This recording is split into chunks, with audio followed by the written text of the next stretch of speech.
Kampong Kag, Cambodia, Kachan shuffled to a table adorned with flowers to mark his wedding, and saw his wife-to-be for the first time. I was scared. I was told that if I did not marry her I would be taken away and killed, says 61-year-old Kik, of that day 39 years ago when Pol Pot's murderous Khmer Rouge regime ruled Cambodia. A slight, dark-skinned girl a year older than him stepped forward and made a short speech which Kik has never forgotten.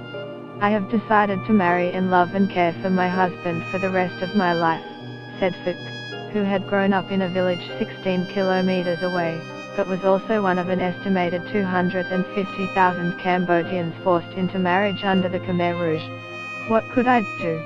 I did love her because I had never seen her face before, but I would have been killed if I had agreed, Kik said, sitting in a hospital wheelchair, rubbing the stumps of his amputated legs, before surgery to restore the eyesight he lost 3 years ago. I ask what he most wants to see again. My wife's face. I love her so much. She has always taken care of me, he says, chuckling. Get the latest news and updates emailed straight to your inbox. By submitting your email you are agreeing to Fairfax Media's terms and conditions and privacy policy. Australia's Fred Hollows Foundation, working in cooperation with the Cambodian government, performed 10,365 eye operations and treatments, including 8708 cataract surgeries, in Cambodia last year, almost all of them successful.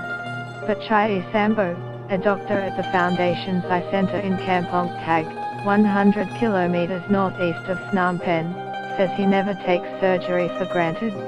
I would say we can expect 95% success rate, he says, before he lifts himself onto an operating table for the 15-minute surgery to replace the cloudy natural lens in his left eye with an implant lens.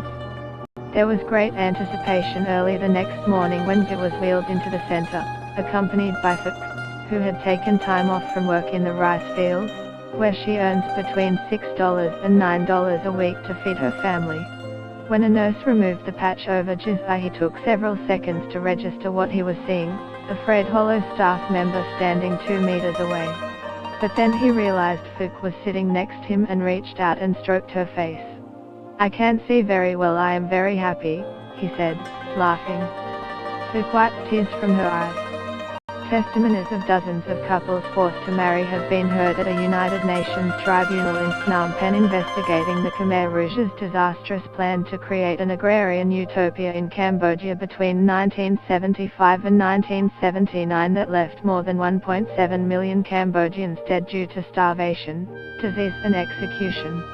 Judges heard that impersonal mass ceremonies were held for up to 200 couples at a time, who were forced to immediately consummate their marriage in a bizarre program designed to increase the population and destroy family ties and loyalties, apparently in the belief it would lessen opposition to state's cruel practices. He remembers a Khmer Rouge carter coming to the house where he and Phuk spent their wedding night.